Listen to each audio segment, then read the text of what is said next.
சாரத்தை பியூர் வெஜிடேரியனாக இருக்கணும். ஒவ்வொரு சவுத் இந்தியனும் பியூர் வெஜிடேரியனாக இருக்கணும்.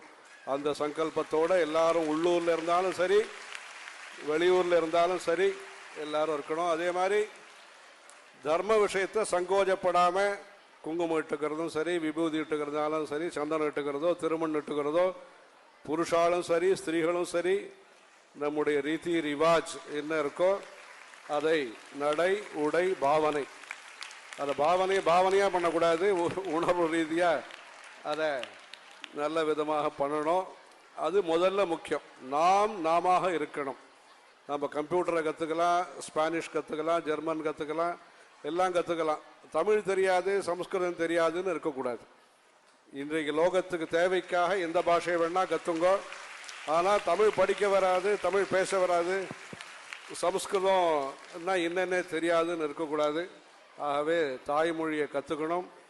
அதே மாதிரி சமஸ்கிருதத்தை கற்றுக்கணும். இதெல்லாம் கம்பல்சரி. நீங்கள் வெளிநாட்டில் இருந்தாலும் சரி, இந்தியாவில் இருந்தாலும் சரி, எங்கே இருந்தாலும் நாம வாழ்வதற்கு பெற்றோர்களும் சரி, மற்றபடி சமுதாயத்தில் இருக்கிறவாளும் அதுக்கப்புறம் அதிகப்படியாக என்ன வேணால் தெரிஞ்சுக்கலாம். அன்னன்னைக்கு தேவை என்ன இருக்கோ, நானோ டெக்னாலஜி, பயோடெக்னாலஜி என்ன புதுசாக இருக்கோ எல்லாத்தையும் தெரிஞ்சுக்கலாம். நம்முடைய சாஸ்திரங்களை நாம் கட்டாயம் தெரிஞ்சுக்கணும். அதே மாதிரி உணவு, அதுலேயும் ஆரோக்கியமான சாத்விகமான உணவை நாம் பழக்கப்படுத்திக்கணும்.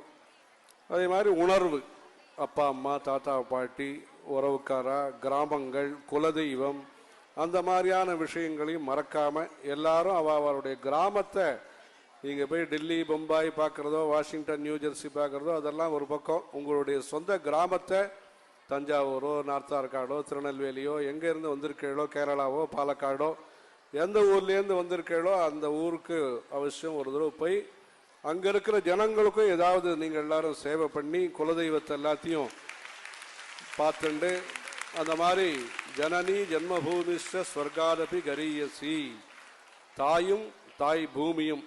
இப்போ தான் ரொம்ப வருஷம் கழித்து ஜென்மபூமிங்கிறது ரொம்ப ரொம்ப பிரசித்தமாயிருக்கு. அந்த ஜென்மபூமிங்கிறது என்னன்னு நம்ம சொல்ல வரோன்னு உங்களுக்கு தெரிஞ்சிருக்கோம். யாருடைய ஜென்மபூமிங்கிறதும் உங்களுக்கு தெரிஞ்சிருக்கும்.